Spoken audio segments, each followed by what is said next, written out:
आज हम बात करने वाले हैं हिंदी साहित्य के एक ऐसे दिग्गज की जिनकी कलम कह सकते हैं वक्त के साथ साथ चलती रही, बदलती रही और निखरती रही। जी हां, हम बात कर रहे हैं सुमित्रा नंदन पंत की। तो सबसे पहले एक सवाल अक्सर सुनने में आता है कि सुमित्रा नंदन पंत प्रकृति के सुकुमार कवि थे, पर यह नाम उन्हें मिला क्यों? ऐसा क्या था उनकी कविताओं में? इसका जवाब ना उनकी पूरी जिंदगी और उनकी कविता की यात्रा में ही छिपा हुआ है। और उनकी इस यात्रा को समझने के लिए सबसे पहले ये जानना जरूरी है कि हिंदी साहित्य में उनका कद कितना बड़ा था। देखिए, पंत जी को हिंदी कविता के छायावादी युग का एक मजबूत स्तंभ माना जाता है। ये वो दौर था जिसे आप हिंदी साहित्य का रोमांटिसिज्म एरा भी कह सकते हैं, जब कविता में व्यक्तिगत एहसास, मन की भावनाएं और प्रकृति को एक बिल्कुल नई और ताज़ा आवाज मिली। और पंत जी उस दौर के 4 सबसे बड़े नामों में से एक थे। तो चलिए अब थोड़ा पीछे चलते हैं, उनके बचपन में। देखते हैं कि उनकी शुरुआत कहाँ और कैसे हुई, क्योंकि वहीं से उनकी सोच की नींव पड़ी। तो ये कुछ अहम तारीखें उनकी जिंदगी की। 1900 में उत्तराखंड के कौसानी में उनका जन्म हुआ। फिर 1921 में एक बहुत बड़ा मोड़ आया, जब महात्मा गांधी के असहयोग आंदोलन से इतने प्रभावित हुए कि उन्होंने कॉलेज ही छोड़ दिया। और फिर 1977 में प्रयागराज में उन्होंने अंतिम सांस ली। उनकी शुरुआती जिंदगी के बारे में कुछ और बातें भी काफ़ी दिलचस्प हैं। उनका असली नाम गोसाई दत्त था। ये नाम उन्होंने बाद में खुद बदलकर सुमित्रा नंदन पंत रखा। उनके पिता एक चाय बागान में मैनेजर थे, और एक दुखद बात यह थी कि जन्म के कुछ ही घंटों के अंदर उनकी मां गुजर गईं, जिसका असर कह सकते हैं उनकी शुरुआती कविताओं की संवेदनशीलता में भी नजर आता है। पढ़ाई लिखाई की बात करें तो गांव से शुरू हुई, फिर वाराणसी और आखिर में इलाहाबाद के मशहूर म्योर सेंट्रल कॉलेज तक पहुंची। तो चलिए अब वापस आते हैं हमारे उसी पहले सवाल पे। उन्हें प्रकृति का सुकुमार कवि क्यों कहते हैं? वजह सीधी सी है, उनका जन्म ही हिमालय की गोद में हुआ था। सोचिए, बचपन से ही उन्होंने प्रकृति के सबसे कोमल, सबसे सुंदर और मनमोहक रूप को बिल्कुल करीब से देखा था।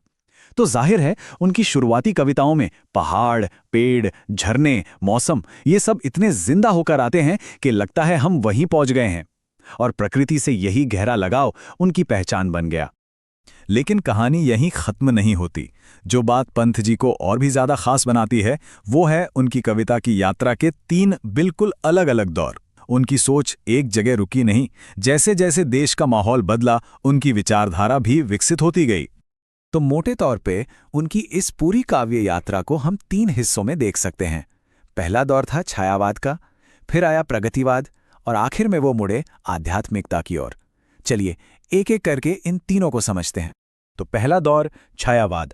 जैसा कि हमने पहले भी बात की, ये हिंदी कविता का वो मूवमेंट था जहां फोकस प्रकृति, इंसान की अपनी भावनाओं और मानवतावाद पर था। इस दौर में उन्होंने वीणा, ग्रंथि और गुंजन जैसी बेहतरीन रचनाएं लिखीं। लेकिन एक किताब है पल्लव, जिसे खास तौर पर याद रखा जाता है।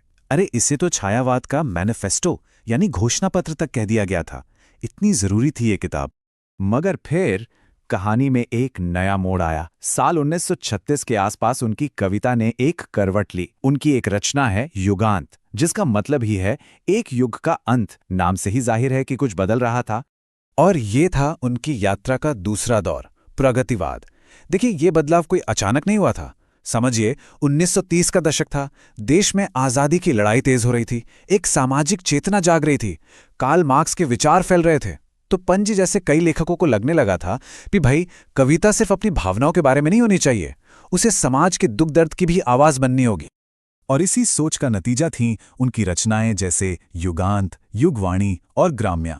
आप नाम देखिए, युग, वाणी, ग्राम। साफ पता चलता है कि अब उनका फोकस किसी एक व्यक्ति पर नहीं, बल्कि पूरे युग और गांव समाज पर आ गया था। और फिर आता है उनकी यात्रा का तीसरा और आखिरी पड़ाव, आध्यात्मिकता। अब देश आजाद हो चुका था। कई विचारकों की तरह पंत जी भी एक ऐसे दर्शन की तलाश में थे जो मॉडर्न साइंस और स्पिरिचुअलिटी को एक साथ ला सके। और इसी खोज में वो श्री अरबिंदो के दर्शन से बहुत प्रभावित हुए। इसका असर ये हुआ कि उनकी कविता में एक नए किस्म का मानवतावाद, एक नियो ह्यूमनिज्म नजर आने लगा। इस दौर की उनकी कविताएं हैं स्वर्ण किरण, स्वर्णधूलि, युगपथ और उत्तरा। ये सब उनके इसी आध्यात्मिक सोच को दिखाती हैं। तो इन 3 अलग अलग दौरों से गुजरने के बाद अब जरा देखते हैं कि पंत जी अपने पीछे क्या विरासत छोड़कर गए। उन्हें सम्मान भी बहुत बड़े बड़े मिले। उनकी रचना चिदंबरा के लिए तो उन्हें भारतीय साहित्य का सबसे बड़ा सम्मान ज्ञानपीठ पुरस्कार दिया गया और कला और बूढ़ा चांद के लिए उन्हें साहित्य अकादमी अवार्ड मिला।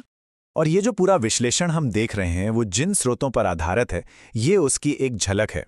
इसमें भी आप देख सकते हैं कि कैसे उनकी रचनाओं को उनकी बदलती हुई सोच के हिसाब से अलग-अलग दौर में बांटा गया है। और हाँ, सिर्फ कविता ही नहीं, उन्होंने लोकायतन जैसा एक महाकाव्य और हार नाम का एक उपन्यास भी लिखा। इससे पता चलता है कि उनकी कलम में कितनी ताकत थी और वो कितने अलग-अलग अंदाज में लिख सकते थे।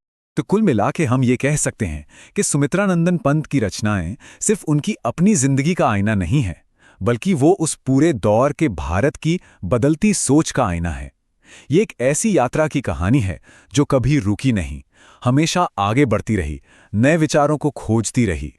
और ये पूरी कहानी हमें एक बड़े सवाल के साथ छोड़ जाती है कि किसी भी लेखक की जो अपनी जिंदगी की यात्रा होती है, उसके अनुभव होते हैं, उसकी बदलती सोच होती है, वो आखिर उसके लिखे हुए शब्दों को कैसे गढ़ती है, कैसे एक नया आकार देती है। इस पर सोचिएगा जरूर।